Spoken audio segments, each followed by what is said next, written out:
Class 11th के students, आपका फिर से सेकंड सेट आ गया है इंग्लिश कोर। तो जैक बोर्ड के सारे स्टूडेंट साइंस, कॉमर्स, आर्ट्स 7 तारीख को आप लोग एग्जाम फेस करने जा रहे हैं इंग्लिश कोर का। और मॉडल क्वेश्चन पेपर से जैसा कि आप जानते ही हैं बहुत सारा क्वेश्चंस भिड़ता है और आपको भी ये रेडीमेड सॉल्यूशन मिल गया है कि आसानी से सारा क्वेश्चंस का आंसर आपको मिलेगा। आप उसको देखेंगे, समझेंगे, रट्टा मारेंगे और एग्जाम में 40 में 40 लाने की कोशिश करेंगे। तो मैं झा सर इस चैनल के माध्यम से फिर से आपके समक्ष हूं सेट 2 लेके। और आपको बता दूं, अगर आपने सेट 1 नहीं देखा है तो चैनल पे ऑलरेडी सेट 1 उपलब्ध है, उसको भी जरूर देख लें। तो स्टार्ट करते हैं। सबसे पहले आपके सामने इंग्लिश कोर में रहेगा एक पैसेज कंप्रीहेंशन। तो कंप्रीहेंशन आप पूरा पढ़ेंगे ध्यान से, धीरे धीरे पढ़ते चले जाएंगे। तो यहां मॉडल सेट में थोड़ा डिफिकल्ट क्वेश्चन दिया है सेट 1 के ही जैसा, उससे भी थोड़ा लेंदी, उससे भी थोड़ा डिफिकल्ट। मैं मानता हूं झारखंड बोर्ड के लिए क्वेश्चन थोड़ा ज्यादा ही टफ है। खैर कोई बात नहीं, अगर समस्या है तो समाधान है झा सर। और यहां पे समाधान लेके मैं आया हूं। क्वेश्चन नंबर 1 पे हम लोग सीधा जाते हैं। आप लोग कॉपी कलम लेके बैठ जाइए और पॉज करते रहिएगा। मेरा आंसर सुनने के पहले पॉज कर लीजिए और आप अपना आंसर ट्राई कीजिए। देखिए आपको कितना मार्क्स आता है, मजा आ जाएगा। तो एंजॉय करते हुए आगे बढ़ते हैं क्वेश्चंस और आंसर्स के साथ। Which of the following is the lever according to the passage. तो इस पैसेज के हिसाब से लीवर क्या चीज है? तो पैसेज आप पढ़ चुके हैं, आंसर बताइए। जी हां, अगर आपका आंसर है सी तो ये बिल्कुल सही है। क्वेश्चन नंबर 2 में है which of the following is the worst tragedy according to the author. Question का डायरेक्ट आंसर इस टेक्स्ट में नहीं दिया है, बड़ा घुमा फिरा के दिया है, लेकिन अगर आप ध्यान से पढ़ेंगे तो आप आंसर बता पाएंगे। 2 का आंसर बताइए। सारा आंसर सही लग रहा होगा, पर जो सही आंसर है वो है नंबर सी। फिर क्वेश्चन नंबर 3। क्वेश्चन नंबर 3 में हम लोग जाते हैं और वहां पे देखते हैं rural development was considered as a part of India's freedom movement because. कि रूरल डेवलपमेंट को क्यों भारतीय आजादी क्रांति से जोड़ के देखा जाता था। तो क्वेश्चन नंबर 3 का आंसर बताइए। यहां पे गांधी जी ने कहा है कि शहर में तो अंग्रेजों के पिट्ठू चापलूस जैसे लोग रहते हैं, गांव में ही असली भारत बसता है। इसलिए अब आंसर बताइए क्या होगा। नंबर 3 का हो जाएगा B, the country comprise mainly of villages. कि गांव में ही तो असल देश बसता है। तो नंबर 4 में आते हैं the standard of living of human beings in the third world country is. Third world country आपको पता है, भारत वगैरह इसके अंदर आते हैं। तृतीय विश्व आप जानते हैं। तो इसका आंसर नंबर 4 का होगा, number B, immune to any improvement. तो लेखक को ऐसा लगता है कि इंप्रूवमेंट वहां पे आ ही नहीं रहा है गांव में भारत के। अगला क्वेश्चन है एनलाइटमेंट के लिए आपको बताना होगा सिनोनिम। सिनोनिम मतलब समानार्थक शब्द। तो एनलाइटेड का मतलब अवेकेंड भी होता है, पर आपको इस गद्यांश के हिसाब से बताना है। तो यहां पे जो आंसर होगा वो होगा नंबर डी, इकोनॉमिकली प्रिविलेज्ड। मैं जानता हूं बहुत सारे यूट्यूबर्स जो इंटरनेट खोज के सीधा आंसर छाप देंगे, वो यूट्यूबर्स बताएंगे फुल्ली अवेकेंड, लेकिन इस पैराग्राफ के हिसाब से, कंप्रीहेंशन के हिसाब से होगा इकोनॉमिकली प्रिविलेज्ड। नंबर 6 में आते हैं एमिलोरेट। इसका आपको अपोजिट वर्ड बताना है। तो एमिलोरेट का अपोजिट वर्ड होगा वर्सन। एमिलोरेट मतलब होता है क्या? सुधार करना, बेहतर करना। वर्सन मतलब क्या होता है? और बुरा करना। तो इसीलिए इसका अपोजिट वर्ड क्या होगा? वर्सन। फिर क्वेश्चन नंबर 7 बड़ा घिसा पिटा है, बार बार पूछा है 11 में भी, 12th में भी, लगभग हर सेट में मिलता है और एग्जाम में भी मिल जाएगा आपको। In note making we avoid. Note making में क्या नहीं होना चाहिए? इसका आंसर होगा लॉन्ग सेंटेंसेस। इस बीच आपको बता दूं कि क्लास 12th का भी आप लोग रीडिंग सेक्शन और राइटिंग सेक्शन जरूर प्रैक्टिस कर ले, वहां से भी क्वेश्चन भिड़ेगा। इस चैनल पे आपको इंग्लिश कोर का 12th का भी 10th का भी मॉडल सेट मिल जाएगा, वहां से भी आपको बहुत मदद मिलेगा। तो पहले 11 कंप्लीट कीजिए, फिर समय बचा के 10 12th का भी reading section, writing section, grammar section जरूर कर लीजिए। ओके, वापस आते हैं नंबर 8 में। Abbreviations are freely used in. Abbreviations कहां पे हमें मिलता है? बहुत ही ज्यादा। तो आंसर है note making. Summary does not exceed dash of the length of original text. एक समरी में कितना होना चाहिए शब्द? तो इसका आंसर होगा नंबर बी, 1/3। और यहाँ पे भी अलग अलग टीचर्स अलग अलग आंसर बता सकते हैं। नेक्स्ट है द समरी कंटेन्स। समरी में क्या चीज होता है? तो टाइटल भी होता है, फॉर्मेट भी होता है, ग्लॉसरी भी होता है, पर सबसे जरूरी है कि मेन आइडिया होना चाहिए उसमें। आगे बढ़ते हैं। Would you like an glass of water. ये फिर से एडिटिंग वाला केस आया है। जैसे सेट 1 में आपको बताया था कि ये सेंटेंस में कुछ एक शब्द गलत है, उसके जगह सही शब्द ऑप्शन में दिया हुआ है। तो आपको ये चीज याद रखना होगा, ध्यान में रखना होगा कि एडिटिंग का ये केस है। तो हमें पता है कि ग्लास के आगे एन नहीं लगेगा, ए लगेगा, लेकिन जब ऑप्शन ढूंढते हैं तो ए कहीं है ही नहीं। तो अब दूसरा जो सुटेबल ऑप्शन हमारे पास आएगा वो है अनदर। गर्मी का दिन है भैया, एक ग्लास और पानी पियोगे क्या? तो would you like another glass of water. तो नंबर बी, क्या आप और एक ग्लास पानी पीना पसंद करोगे? नंबर 12 में आते हैं। I appeared for the exam today. तो I appeared for the exam today, इसमें सही आंसर क्या होगा?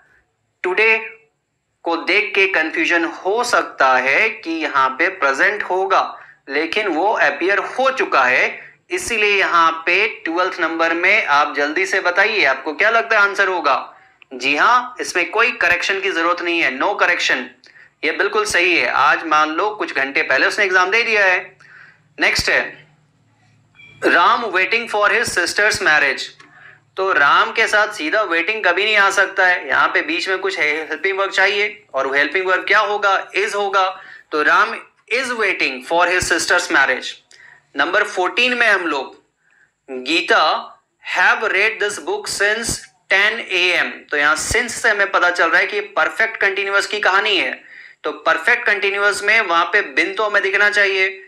तो गीता हैव रेड नहीं होगा, Geeta has been reading, number A इसका हो जाएगा सही आंसर, 14 का ए। नंबर 15 पे हम लोग पहुंचे हैं। Wait while the bus stops at the bus stand. यहां पे एक शब्द कोई गलत है, उसको ठीक करना है। तो वेन टिल नो करेक्शन, ऐसे में पता चल रहा है कि कनेक्टर में प्रॉब्लम है, कनेक्टर है मेरा वाइल। तो wait while the bus stops at the bus stand, तो एक बार देख के लग सकता है कि नो करेक्शन भी सही है, लेकिन ज्यादा अच्छा ऑप्शन है यहां पे टिल, जब तक बस नहीं आता। Wait till the bus stops at the bus stand, जब तक बस स्टैंड पे नहीं पहुंचता बस तब तक इंतजार कीजिए। तो नंबर 16 में अब है हम लोग। नंबर 16 में I wish Sita would pass the exam. तो हमने बताया है कि विश अगर कहीं पे भी आता है तो उसके साथ मे जाता है, तो मैं यहाँ पे उपलब्ध नहीं है तो माइट वो काम कर जाएगा, इसलिए आंसर होगा might. I wish Sita would के जगह हो जाएगा माइट पास द एग्जाम। मैं अगर होता तो ज्यादा अच्छा ऑप्शन होता। नेक्स्ट लेते हैं नंबर 17 सेंटेंस रीअरेंजमेंट। तो सेंटेंस रीअरेंजमेंट मैंने आपको बताया था कि सेंटेंस के अलग अलग टुकड़े यहां वहां बिखरे पड़े हुए मिलेंगे, और आपको जो है सारे टुकड़ों को सही क्रम में सजा के एक मीनिंगफुल सेंटेंस बनाना है। तो यहां देखते हैं rotates the sun east to west from. तो सेंटेंस का सही टुकड़ा क्या होगा? नंबर 1 में होगा द सन, उसके बाद नंबर 2 में होगा वर्ब रोटेट्स, नंबर 3 में हो जाएगा फ्रॉम, और नंबर 4 में हो जाएगा ईस्ट टू वेस्ट। तो सीक्वेंस हमारा क्या बना? 1 में आया क्यू, 2 में आया पी, 3 में आया एस, और 4 में आया आर। तो ये हमारा आंसर तैयार हुआ QPSR। तो QPSR कहां पे है आप ढूंढ लीजिए, तो पहले में ही मिल गया, QPSR is the right answer. Number 18 में अब हम लोग हैं। ठीक उसी प्रकार से आपको फिर से सजाना है। The poor support I every day. तो पहले एक सब्जेक्ट चुनेंगे, आई चुन लेते हैं, वर्ब फिर आता है, सपोर्ट है, किसको सपोर्ट कर रहे हैं? तो पुअर को, नंबर 3, और प्रतिदिन नंबर 4। तो क्या इस बार बन गया? पहले आ गया आर, उसके बाद आया क्यू, उसके बाद आया पी, उसके बाद आया एस। तो RQPS कहां मिला? फिर से पहली बार में मिल गया, तो फिर से आंसर हो गया नंबर ए। क्वेश्चन नंबर 19 की ओर ध्यान दे। Correct the following sentences. तो इसको करेक्शन करना है। You are request to help me. तो इसका सही आंसर होगा आर के साथ रिक्वेस्टेड। कुछ लोग कंफ्यूज करेंगे कि रिक्वेस्टिंग होगा, पर बिल्कुल नहीं। You are requested passive form में, एक्टिव फॉर्म में नहीं है। तो number B, you are requested. Number 20 में देखते हैं, should you please lend me your card. तो नंबर 20 में हम लोग आए हैं। नंबर 20 में देखेंगे कि क्वेश्चन पूछा गया है, कार को मांगा गया है, तो कहीं पे भी अगर हम कुछ मांगते हैं या विनम्र गुजारिश करते हैं तो वहां पे हमें यूज करना पड़ता है नंबर सी वुड। तो बन जाएगा would you please lend me a car. तो याद रखिएगा विनम्र गुजारिश के लिए हम वुड का यूज करेंगे। 21 में आते हैं, Gopal need go for a morning walk when he was in Mumbai. ठीक है, गोपाल नीड गो फॉर, तो नीड यहां होगा नहीं, क्या होगा, तो जब वो मुंबई में था तो वो मॉर्निंग वॉक के लिए जाता था। तो कोई भी पुरानी रूटीन हैबिट को बताने के लिए हम यूज करते हैं किसका, यूज्ड टू का, जाया करता था। तो याद रखेंगे भूतकाल में जो घटना रोज ही घटित होती थी रूटीन के तौर पे, हैबिट के तौर पे, तो वहां पे हम लोग यूज टू का यूज करते हैं। नंबर 22 में है आ चुके हैं हम लोग, What was hard to believe about the Khushwant Singh grandmother. तो नंबर 22 यहाँ पे है लिटरेचर। तो लिटरेचर में बताया गया कि खुशवंत सिंह की दादी के बारे में क्या यकीन कर पाना मुश्किल था। जल्दी से आप ऑप्शंस देखिए और अपना आंसर टिक लगाइए। अरे अगर आपने नंबर ए लगा दिया तो आंसर बिल्कुल सही है, she had been young and pretty. उनको लगता है खुशवंत सिंह को कि उनकी दादी कभी यंग थी, प्रिटी थी, ऐसा यकीन करना उनके लिए मुश्किल है क्योंकि वो बचपन से उन्हें बहुत ही एजेड देखे थे। What used to be the happiest half hour of the day for the grandmother। तो ग्रैंड मदर के लिए सबसे खुशी वाला आधा घंटा कौन सा होता था। तो ऑप्शंस यहाँ पे देखिए, It was a time when she went to temple, it was a time when she said her prayers, it was the time when she fed the sparrows, none of the above। तो सारे options को जब आप ध्यान से देखेंगे और ये बात पे ध्यान देना है आपको, happiest half hour of the day for the grand mother, तो हाफ आवर का जब भी जिक्र आएगा तो वहां पे स्पैरोज, गौरैया को याद रखिएगा और आंसर हो जाएगा सी। नेक्स्ट हम लोग बढ़ते हैं नंबर 24 की ओर। तो नंबर 24 में देखते हैं हम लोग, यहाँ पे क्वेश्चन है, what took the place of the village dogs in grandmother's life in city.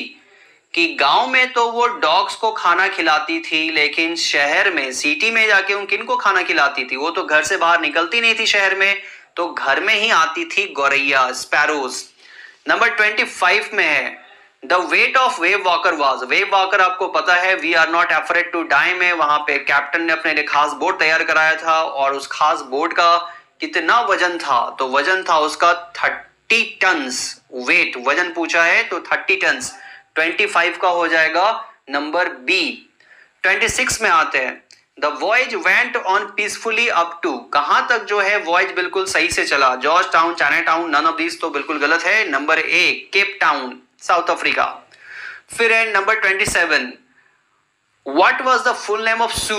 तो सू इसी चैप्टर में से लिया गया है, वेव वॉकर वाला chapter, we are not afraid to die से। तो सू का पूरा नाम क्या है, आपने सही आंसर टिक लगाया, ये है नंबर सी, सुजेन। 28 में है, इन the poem the voice of rain which of the following is personified. तो वॉइस ऑफ रेन में किसको मानवीयकरण अलंकार से अलंकृत किया गया है, फिगर ऑफ स्पीच है यहाँ पे। तो आंसर जल्दी से देख के बताइए। जी हाँ, इसका आंसर है D, rain. The rain according to the poet is the source of. Rain किस चीज का सोर्स है, तो वाटर मत कर दीजिएगा, लाइफ, जीवन का सोर्स है। नंबर 30 है, the expression to lave in the poem means. Lave का मतलब होता है आमतौर पे प्यास बुझाना, पर ये टू क्वेंच यहाँ पे ऑप्शन में आंसर ऑप्शन ही नहीं दिया है, तो उसके बाद जो सबसे बेस्ट ऑप्शन है वो हो जाएगा टू वेट, भिंगाना। आगे बढ़ते हैं नंबर 31 में, what does the rain do to the nature. बारिश क्या करता है नेचर के साथ, उसको साफ करता है, उसको सुंदर बनाता है, दोनों ही करता है। तो नंबर सी 31 का। 32 में आते हैं, who wrote the story Ranga's marriage. Ranga's marriage के लेखक कौन है, नंबर डी मस्ती वेंकटेशा अय्यंगर, याद रखिएगा ऑथर का नाम। फिर है, who narrated the story Ranga's marriage. तो नैरेटेड है बाय श्यामा। तो जो कहानी लिखता है, जैसे इसी कहानी का ऑथर है मस्ती वेंकटेशा अय्यंगर, लेकिन नैरेटर जो कहानी के अंदर कहानी सुनाता है वो है श्यामा, जो पकड़ पकड़ के सबको शादी करवाते थे। तो याद रखिएगा नैरेटर और ऑथर का डिफरेंस, फिर से बता दें, नैरेटर जिसने कहानी लिखा है और ऑथर जिसने कहानी लिखा है, और नैरेटर जो कहानी के अंदर रह के कहानी सुनाता है वो है यहाँ पे श्यामा। फिर व्हाट इज होशाहल्ली। होशाहल्ली क्या है, तो गांव का नाम है किसका? रांगास का। तो रांगा के विलेज का नाम है Hosahalli. Where was Hosahalli village not mentioned? Hosahalli village का जिक्र कहां पे नहीं है? आंसर फिर से A, in geography text. Number 36 है where did Aram live? Aram कहां पे रहता था? तो ये बड़ा अंदर का थोड़ा क्वेश्चन दिया हुआ है, पर मैं हूं ना आपके मदद के लिए। नंबर हो जाएगा D, the age of the town on Walnut Avenue. Number 37 में है how was the horse according to Aram? Horse कैसा था? वो सफेद घोड़ा कैसा था अरम के हिसाब से? तो मैग्निफिसेंट एंड लवली तो था ही, व्हाइट और ब्यूटीफुल भी था। तो आंसर हो जाएगा number C, both A and B. जल्दी से हम लोग पहुंच चुके हैं क्वेश्चन नंबर 38 की ओर, और 38 में है we couldn't be a member, who couldn't be a member of Garoghlanian family? तो कौन गैरोगैलियन फैमिली का मेंबर नहीं हो सकता है? तो कोई चोर नहीं हो सकता, वहां पे सब ईमानदार लोग हैं, सच्चे लोग हैं। क्वेश्चन 39 में हाउ वाज अंकल कोजरोफ? अंकल कोजरोफ कैसे थे? हॉट टेम्पर्ड मतलब गर्म दिमाग वो थे, इरिटेबल चिड़चिड़ा थे, इम्पेशेंट अधीर थे। तो इसलिए आंसर हो जाएगा all the above, number D. फिर है who is the author of the address? तो एड्रेस के ऑथर का नाम है मार्गा मिनको। तो इस तरह से प्यारे बच्चों सारा का सारा 80 क्वेश्चंस आपको मिल चुका है, सेट 1 और सेट 2 मिला के। आप सबसे गुजारिश है बहुत ध्यान से पढ़े, बहुत ध्यान से समझे, और फिर अपने सारे दोस्तों के साथ वीडियोस को शेयर करें ताकि आपके हर दोस्त चाहे वो किसी भी कोने में रहते हैं उन तक मदद पहुंच सके। तो इसी उम्मीद के साथ कि आप 40 में 40 लाके हमारा गौरव बढ़ाएंगे, अपने माँ बाप का गौरव बढ़ाएंगे। Thank you.